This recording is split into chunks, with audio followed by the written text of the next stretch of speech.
Welcome back, and we are just over 2 months into our 2025 UXI rugby programs, and obviously rugby is all about improvement, so we're going to check in on how the conditioning of the players are going. If your boys are arriving home with sore bodies and sore muscles, it's because of these two gentlemen on my left hand side. Got Jacqueline Martinez and Matt Boshoff. Jacqueline, tell us, what have you guys been up to for the first few months? Well, yeah, we had an action-packed first term. So like in our last podcast, we spoke about the different tests that we do. So we ran all the players through like the medical screening, and then eventually went into FMS. That was the functional movement screening. We were quite surprised about how the quality of players that we got regarding movement. We only had like 3 players that didn't pass the test, and with them they go into their separate gym program which they follow in their gym slot. The rest of the players went on to do their strength test, and we got some good results, some definite work-ons that we have to work on with, especially forwards and some of the backs. So we had a great first term. After the players did the additional test for in the gym, we had a rope test. That's the extra test that we do just to push up the standards in the academy, so players know they can't slack throughout the year. So every month, if the player doesn't pass the rope test for their position, they do the same test the following month. So if they pass the test, they don't have to do it the next month. So we had a number of players that did pass it the first time. So that's the sit-up, the push-up, the burpee, and then a Bronco test that they did. And then once they pass that test, they don't have to do it the next month, and the rest of the players can go on with the normal gym program. Okay. Yeah. Matt, don't you want to tell us how regularly do you test the players, and when was the last time you've done a test?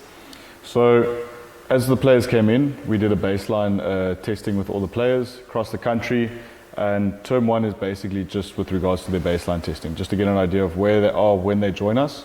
And our next batch of testing will be at the start of term 2 next term. So that then gives them at least a 2 to 3 month period to be on a sufficient amount of training blocks, for solid adaptations to take place.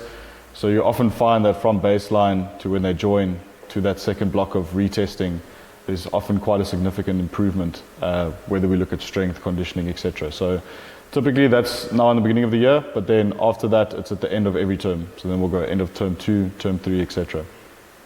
So what have you been doing over the last 2 months since your first round of test? As Jacqueline alluded to, just training blocks, that's what we went into. Each S&C coach obviously has his ways of doing things. We do have rounds of unofficial testing. Obviously we have planned and scheduled tests that we do with the players, but that's why we get the likes of the rope testing in to make sure that players are progressing, improving, and we actually have been seeing a lot of improvement throughout the first term. Tell us a bit more about the rope test. You said you've seen improvement. Obviously you've done it a couple of times now already. Yeah. So we had the baseline test. So that was the first one after we did our normal testing protocols. So then that was just to see where the players were at. And then the players that didn't pass at first or didn't get to the standards for the first test, they had to do it again. The rest of the players just went on, and we saw a lot of improvement, but there's still a lot of the players that's not at the standard that we set for each of the tests. Like for example, we have a minute push-up, so in a minute you have to do as many push-ups as you can, same with the sit-up and same with the burpee. And then with the Bronco, we have just a standard for each position. So inside, so let's say loose forwards, tight 5, inside backs and outside backs have different standards that I have to achieve. Okay. Matt, do you want to report back a bit on what you've seen over the last few months? And I'd like for you to specifically refer to how some of the tests and conditioning metrics that you've got here compares to some of the standards outside of UXI. Maybe, where do SA under 20 players, which is probably a good measure to go against. How do the boys here measure up to that level, and what do they still need to do to get up there? Yeah, so it's actually quite nice. The norms that we use for our players are actually the SA under 20 norms. So it gives them a good perspective of this is where they are now, this is how much work needs to be done. So in doing the baseline testing, obviously when you compare our second years to our first years, there's understandably quite a big difference with regards to their testing stats. I mean, the second years have been on our program for an entire year. They have an additional year in terms of their training age compared to a lot of the first years. Some of the first years that we get in have never stepped into a gym before. So it's a different group that you work with the first years. Second years, you know, they continue with their progress that they've made from last year. So sort of the improvements that you see within term one when you compare first year to a second year is going to be completely different. In saying that, we've seen continuous progress with our second years, which has been great. A lot of our first years hitting some PBs in term one, so they really are on the graft. With regards to our first years, improvements that we've seen a lot in is there's been firstly a massive improvement with regards to mobility, functional movement capabilities and lifting technique in the gyms, specifically to our first years now. So that's been nationwide, something that we've noticed. Secondly, something that maybe was a bit far from the norms in terms of SA standards was that of their on-field conditioning, so their aerobic endurance, typically referring to the Bronco test. And that's actually an aspect where the players have improved a lot within the first term, is their aerobic conditioning on the field. And then thirdly, we've been seeing quite consistent growth in the gym in terms of strength stats, improving within their sessions. So we haven't necessarily done a retesting block, but just seeing what weight the players are lifting in the gym week in, week out. The S&C coaches have been seeing quite significant improvement with regards to our first years.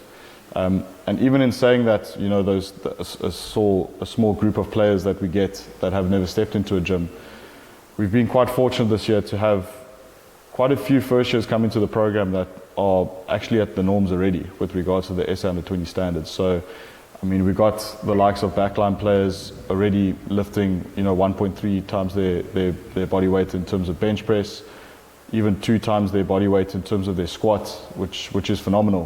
When we look at our second years, we really have some, you know, outlier performers with regards to their conditioning when you look at their strength and their conditioning out on the field as well. So we really have a good core group of so-called fit athletes that are quite there with the standards already, and there's been a lot of progress made throughout this first term. So it's going to be very interesting and very exciting to see where the boys are when we do that next block of official retesting within term 2. The boys who aren't progressing like they should, what's the message to them? Look, one can easily correlate that with things like attendance and also the effort that they're putting within sessions. When you look at the likes of our bigger institutes, so say like Pumas and Western Province, obviously to try and manage such a big group within the gym is not always the easiest for an S&C coach, but we try our absolute best with regards to that, and you try and keep them accountable with regards to the weight that they're lifting in the gym, etc.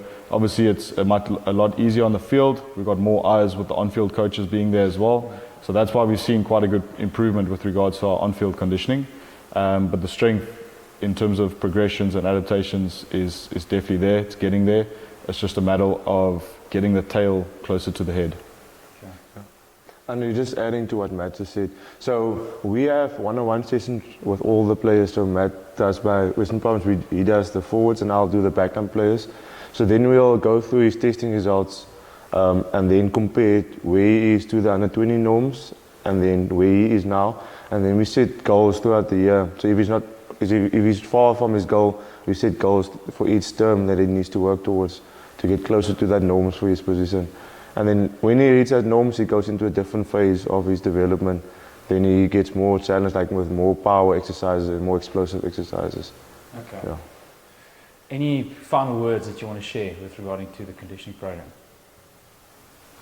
Look, I think the boys have just got to keep doing what they've been doing. As I said, we've seen significant improvement throughout the first term. One thing they do have to understand though is the closer they get to that norm, the slower that progress and adaptation is going to take place. And that's when they've got to start to have more one-on-ones with their S&C coaches, you know, dial in on the little nitty-gritty things, the specifics on what they can change on a daily basis to try and continue improving their fitness, continue improving their strength gains in the gym. So they will see this rapid incline, but they will eventually hit what we so-call that plateau.